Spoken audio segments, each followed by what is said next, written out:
नमस्कार, बहुत स्वागत है आपका विंध्या टाइम्स में। हाजिर हुए दोपहर तक की दो बड़ी खबरों को लेकर बात कर लेते हैं। पहली खबर की, जहां एग्जिट पोल ने पांचों राज्यों की चौंकाने वाली तस्वीर सामने रखी है और मध्य प्रदेश में बीजेपी को बम्पर सीटें मिलती हुई दिखाई गई हैं। एग्जिट पोल के बाद से बीजेपी के खेमे में खुशी का माहौल है।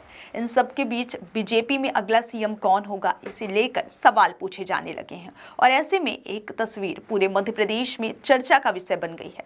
दरअसल बीजेपी के राष्ट्रीय अध्यक्ष जेपी नड्डा शुक्रवार को ग्वालियर पहुंचे, लेकिन जिस विमान से वे ग्वालियर पहुंचे उसमें उनके साथ ज्योतिरादित्य सिंधिया भी सवार थे और ग्वालियर एयरपोर्ट पर अगवानी सीएम शिवराज सिंह चौहान करते हुए दिखे हैं। अब ऐसे में इस तस्वीर के राजनीतिक मायने निकाले जा रहे हैं।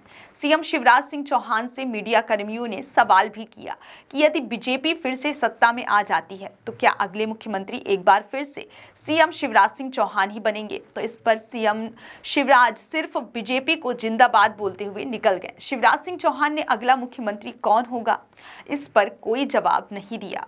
वे सिर्फ बीजेपी जिंदाबाद के नारे लगाते हुए निकल गए। बीजेपी के राष्ट्रीय अध्यक्ष जेपी नड्डा अपने परिवार के साथ दतिया स्थित पीताम्बरा माता के दर्शन के लिए आए हैं, लेकिन दिल्ली से उनके साथ ज्योतिरादित्य सिंधिया भी साथ आए।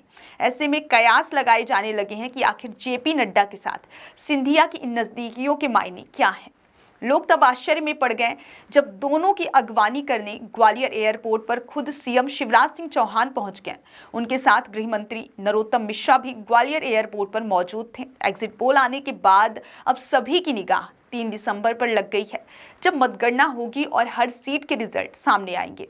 बीजेपी खेमा एग्जिट पोल के आने के बाद से आत्मविश्वास में है कि उनकी सरकार बम्पर सीटों के साथ सत्ता में वापसी कर रही है और ऐसे में अब बीजेपी खेमे में मुख्यमंत्री कौन बनेगा, इसे लेकर सवाल खड़े होना शुरू हो गए हैं। सीएम शिवराज सिंह चौहान तो इस रेस में सबसे आगे हैं, लेकिन बीजेपी के अंदर और राजनीतिक पंडित भी अनुमान लगाने लगे हैं कि ज्योतिरादित्य सिंधिया भी बीजेपी के अगले सीएम फेस हो सकते हैं। फिलहाल सभी को 3 दिसंबर का इंतजार है। बात करते हैं दूसरी खबर की, जहां मध्य प्रदेश में विधानसभा चुनाव के लिए मतदान हो चुका है और अब मतगणना की बारी है। 3 दिसंबर को 230 सीटों के लिए मतगणना होगी। मध्य प्रदेश में बीते दिनों 230 सीटों के लिए मतदान हुआ है। इन चुनावों के बाद आए एग्जिट पोल्स ने बहुजन समाज पार्टी की उम्मीदों पर पानी फेर दिया है।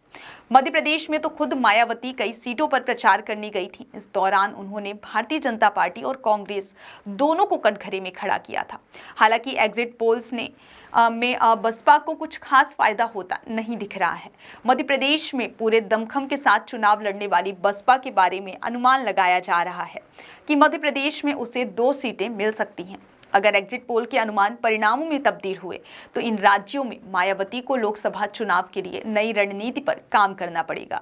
एबीपी सी वोटर एग्जिट पोल के अनुसार 230 सदस्यीय मध्य प्रदेश विधानसभा में 62 सीमांत सीटें सरकार गठन के लिए महत्वपूर्ण हो सकती हैं। राज्य के 230 विधानसभा क्षेत्रों में से 62 सीमांत सीटें हैं, जहां सत्ता समर्थक और सत्ता विरोधी कारक 2 संभावनाओं को जन्म देते हैं। यदि सभी सीमांत सीटें सत्ता विरोधी हो जाती हैं तो कांग्रेस को 153 से 165 सीटें, भाजपा को 60 से 72 सीटें, बसपा को 0 से 4 सीटें मिलने की संभावना है, जबकि अन्य को 5 सीटें जीतने का अनुमान है। मायावती ने ग्वालियर, चंबल के अशोकनगर, दतिया, भिंड, मुरैना, बुंदेलखंड के सागर, दमोह, छतरपुर और निवाड़ी में रैलियां की थी। यदि सभी सीमांत सीटें सत्ताधारी पार्टी के पक्ष में जाती हैं तो कांग्रेस को 96 से 108 सीटें, भाजपा को 117 से 129 सीटें, बसपा को 4 सीटें, जबकि अन्य को 5 सीटें जीतने का अनुमान है। बहुत बहुत धन्यवाद।